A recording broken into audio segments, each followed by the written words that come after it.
Bonjour, vous regardez Tesla Geek. Un petit mot pour commencer et vous remercier d'être chaque semaine plus nombreux à regarder la chaîne. On s'approche bientôt des 3000 abonnés. Je ne vous en dis pas plus, mais je vous réserve une surprise pour l'occasion. Il y aura des choses à gagner, alors si vous ne voulez pas rater ça, vous savez quoi faire, abonnez-vous. Merci aussi à mes nouveaux filleuls de m'avoir choisi comme parrain. N'hésitez surtout pas à me contacter par mail ou par Instagram pour faire connaissance en privé et me permettre de jouer pleinement mon rôle de parrain. Place au sujet du jour. Un des prérequis avant d'acheter la Tesla Model 3 a été de pouvoir la faire dormir dans mon garage. Déjà pour éviter tout risque de détérioration, pour éviter les affres du gel et de la canicule, mais aussi parce que chez certains assureurs, ça permet de faire baisser la mensualité. Un beau véhicule neuf comme une Model 3, il lui faut un bel écrin. Ce ne fut pas une mince affaire, puisque mon garage a servi pendant longtemps d'espace de stockage, d'abord pendant les travaux de rénovation de la maison, puis suite à l'emménagement. Voici d'ailleurs quelques clichés qui traduisent l'ampleur de la tâche à accomplir. Entre cartons, meubles, matériaux de construction, il était rempli. Mais alors, comment réussir à faire cohabiter stockage et stationnement? Dans quel sens garer la Tesla Model 3? Dans cette vidéo, je vais vous partager ma propre expérience, ma réflexion sur le sujet, mes astuces et mes conseils. Parce qu'avec un petit garage, il faut avoir des idées. En espérant que vous pourrez vous en inspirer si vous aussi, vous manquez de place.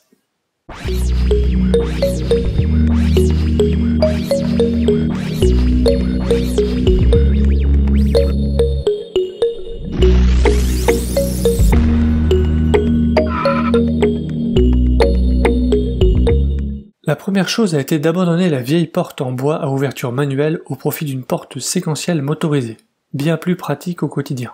Ensuite, il a fallu faire de la place et penser à une stratégie de rangement cohérente avec le sens de stationnement idéal du véhicule. Commençons justement par le choix du sens de stationnement. Pour m'aider dans ma réflexion, j'ai commencé par dessiner un schéma, vu du dessus, de mon garage. Pour cela, j'ai utilisé un simple tableur. J'ai dimensionné les cellules pour qu'elles aient une forme carrée, et j'ai pris 10 cm par carré comme échelle, donc 10 carrés font 1 mètre. Mon garage mesure 3 mètres de large par 5 mètres 30 de long. Il possède une porte au fond que je n'utilise pas et peut condamner si besoin pour mettre du rangement devant par exemple. Une autre porte sur le côté me permet d'accéder à mon couloir d'entrée et doit donc rester libre. Ma porte de garage mesure 2,40 m de large et j'ai un renfoncement de 40 cm là où se trouvent mes compteurs. Voilà pour les présentations du garage. Ne gardons que les éléments intéressants. Faisons entrer la Model 3 et ses 4,70 m de long pour 1,85 m de large. Avec un garage vide, la voiture est au centre, ce qui laisse suffisamment de place pour ouvrir les portes, accéder au coffre et à la prise de recharge, faire le tour du véhicule jusqu'à la porte de sortie côté couloir. Sauf que dans la vraie vie, mon garage n'est pas vide. J'ai besoin d'y stocker des choses, notamment beaucoup d'outils, des vélos et un établi qui fait 2 mètres par 50 cm de profondeur, qui, une fois ajouté, complique sérieusement la circulation et la recharge. Le schéma m'a été très utile car il m'a permis de simuler très facilement plusieurs configurations et de faire le bon choix. Certaines de ces configurations m'empêchaient d'accéder au couloir ou de sortir du véhicule, on oublie. Quand d'autres m'empêchaient de fermer le garage, pareil, on oublie. Finalement, la meilleure et seule configuration possible s'est imposée d'elle-même. Garder toute la longueur du garage pour la voiture, entrer en marche avant, stocker l'établi et tous mes équipements à droite, c'est le plus grand mur. Il sera rempli de rangements afin de l'utiliser au maximum. Mettre les vélos en hauteur, au fond, au-dessus du capot, cela permet de ne pas encombrer l'accès direct au couloir et à une prise de recharge installée à côté du tableau électrique. D'ailleurs, j'ai fait une vidéo sur cette prise de recharge, je la mets en fiche et en description. Voilà pour le sens de stationnement et la stratégie de rangement. Il ne restait plus qu'à retrousser mes manches et installer les rangements. Allons tout de suite dans mon garage voir le résultat. Une fois la porte de garage changée pour plus de praticité, l'idée ça a été de faire toute une bande de rangement sur la droite du garage, afin de pouvoir d'abord avoir les poubelles à portée de la sortie, c'est quand même plus pratique, mettre des échelles au mur, des étagères pour ranger certains outils, et ensuite de faire toute une rangée de rangement avec des étagères sur le haut, ici. Donc j'ai essayé de tout ranger dans les cartons. Les cartons font à peu près 30 cm de profondeur. En dessous, j'ai un vieil établi dont je ne voulais pas me séparer, qui prend pas mal de place, notamment au bout avec l'étau.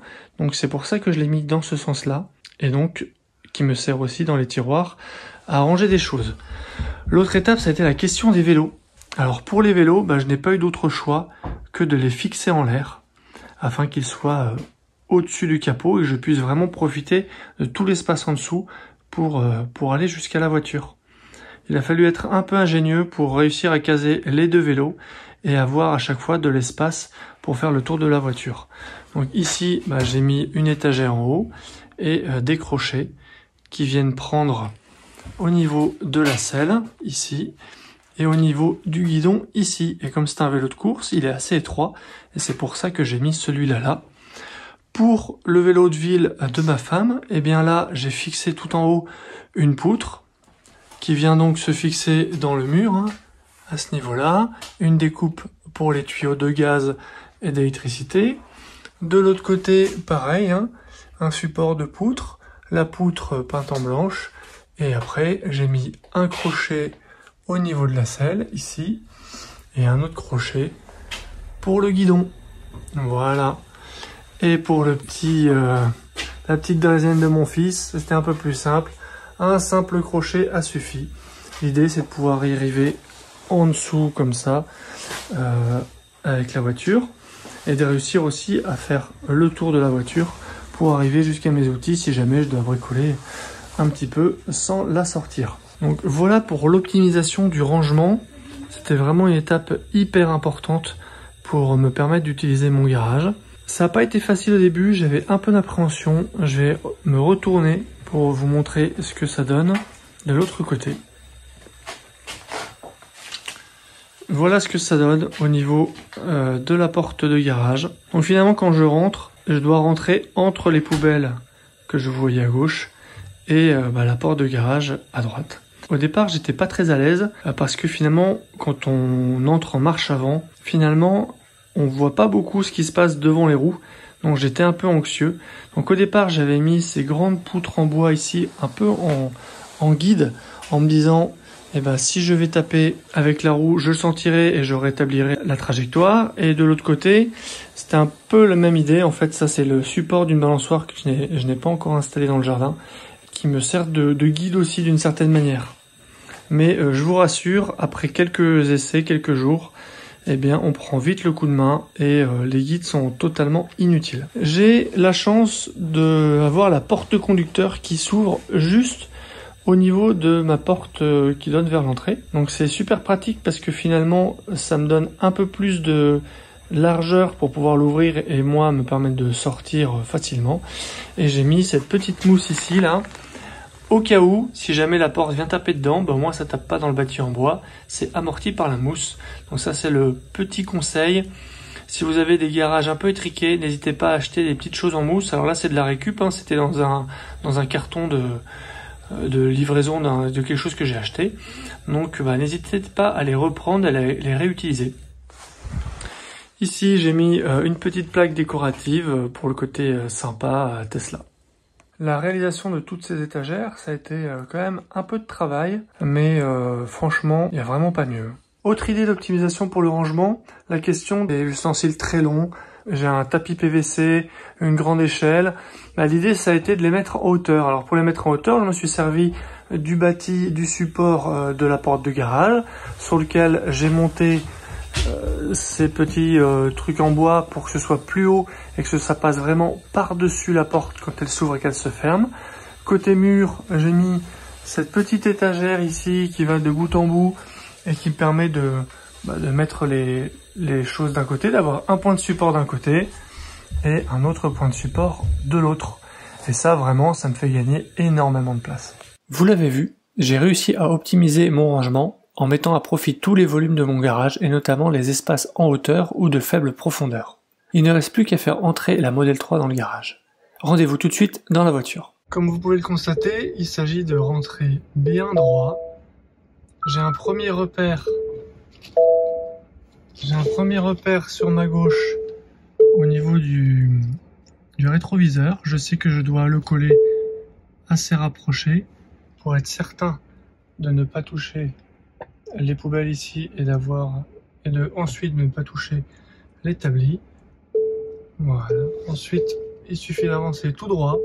Alors au niveau de l'écran, qu'est-ce qu'on a?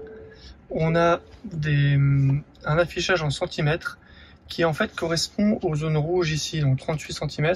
Je suis à 38 cm, soit de la zone de droite, soit de la zone rouge à gauche.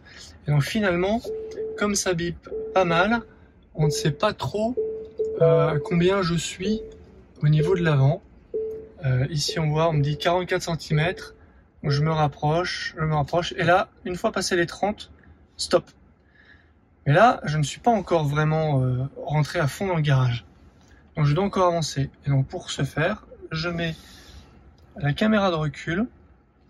Et en fait, j'ai un petit repère visuel. À ce niveau-là, j'ai la fin de mon garage, ou l'entrée de mon garage qui est vraiment là où la porte va descendre.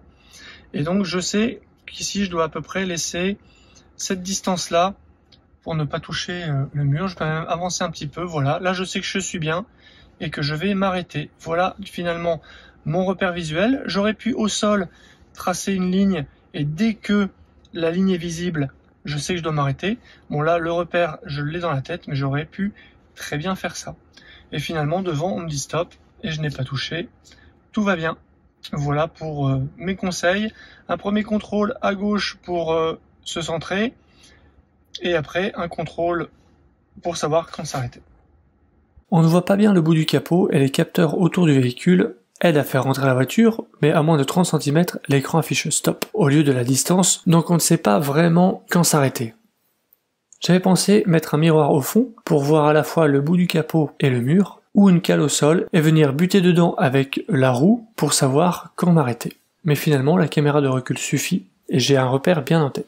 Voilà donc ce que ça donne à droite comme espace, donc on voit que finalement le guide en bois, je suis rentré vraiment très parallèle à ce guide que je ne vois pas de l'intérieur du véhicule, hein, je vous le rappelle.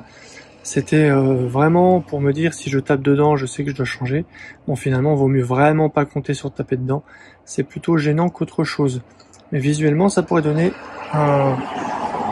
une aide. Et de l'autre côté, voilà la place dont je dispose.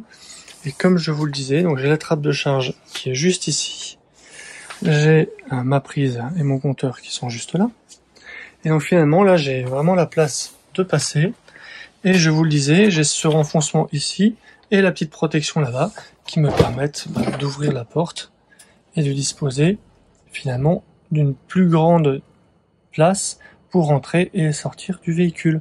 Donc là, j'ai vraiment de la chance par rapport à ça parce que c'est vrai que mon garage est quand même vraiment petit. À l'avant, si je peux vous montrer un petit peu, et bien finalement à l'avant, voilà la place dont je dispose, donc à peu près 20 cm, ce qui me permet, en faisant très attention, de faire le tour. Bon, là je suis quand même rentré un peu plus profond dans le garage, mais ça vous donne un aperçu. Et enfin, voilà derrière la place dont je dispose, donc à peu près 30 cm entre l'arrière de la voiture et la porte de garage. Cette place me permet d'ouvrir et de fermer le coffre sans aucun problème et de pouvoir sortir mes courses là-dessus, aucun souci. Et aussi de sortir mes poubelles une fois par semaine sans risque de toucher la voiture. En résumé, mes conseils et astuces. Prendre le temps de la réflexion. Faire un schéma à l'échelle pour tester facilement plusieurs configurations. Ranger en hauteur afin d'occuper tout le volume du garage, avec des étagères, des crochets par exemple. Pensez à la prise de recharge. Installer des repères ou des guides pour vous aider dans la manœuvre de stationnement. Installer des protections pour éviter les petits accidents. C'est tout pour cette vidéo. Racontez-moi en commentaire comment vous avez optimisé votre garage et n'oubliez pas de vous abonner pour ne pas rater les prochaines vidéos et la surprise des 3000 abonnés. À bientôt. Si tu as aimé cette vidéo ou que tu veux soutenir la chaîne, mets un like. Tu peux t'abonner pour recevoir les notifications de mes prochaines vidéos et aider la chaîne à être mieux référencée. N'hésite pas à donner ton avis en commentaire. À bientôt!